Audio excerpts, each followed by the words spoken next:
I've camped every year of my life on the beach, every summer. And when I was a kid, there was so much fish, it was just abundant. We could have easily 14 rows of fish. Now, we haven't had a run here in 3 years.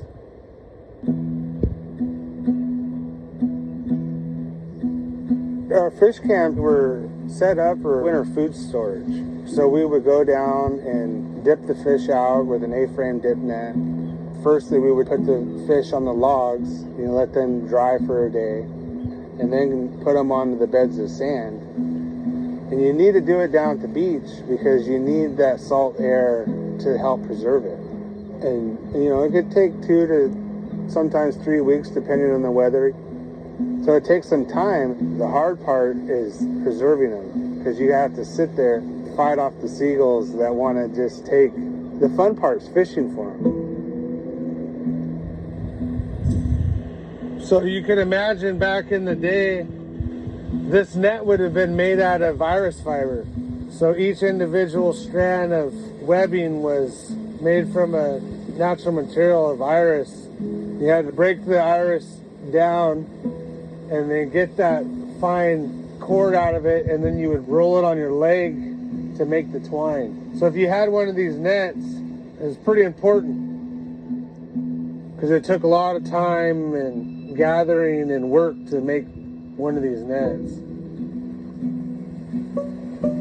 My grandmother told us stories that she would come down here and there would be hundreds of campfires up and down this beach, and they were all families camping on the beach to dry snow. Normally, you can sit down here and see cormorants fly by, and then they'll start diving. And normally there's like harbor seals and sea lions at times that'll roam the surf. When I was down here this year, I didn't even see one seal looking for smelt. So we look at those natural indicators to tell us when the smelt are here. The last time we caught enough fish to dry on this beach was 4 years ago, 2014. It's getting pretty discouraging when you can't catch a fish. You can't even catch enough for one dinner. But we still have to continue to come down here because the day we stop coming down here is the day these guys, unfortunately, say, well, you guys don't practice that tradition anymore, so you're done.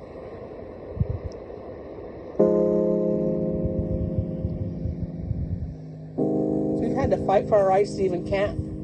When Westbrook's got the land, and they got 160 acres for like $14.85 at the time. So he acquires this land. Every year we had to get permission from Westbrook to go over there and camp where we dry fish. Of course, we cleaned it up, left it better than when we came. And over time, the younger generations of Westbrooks decided to want to build a gated community.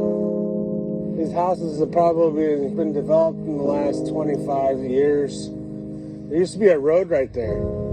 And none of these houses are here. It's just cow fields. I can remember a time when we were fishing down there when they had the gated community and they had their homeowners association. Well, this woman came down and she brought a deputy with her from the Delaware County Sheriff's Department. He said, you need to arrest these people. They're trespassing. They've destroyed our property here. And who wants to look at these Indians down here anyway? So come to find out, the deputy that brought her down had grown up with our son. He goes, ma'am, come on, we need to go up the hill. We need to go. They're here. It's okay if they're here. We already know they're supposed to be here. But that's an example of how we had to fight for our rights. And if you don't exercise your rights, you lose them.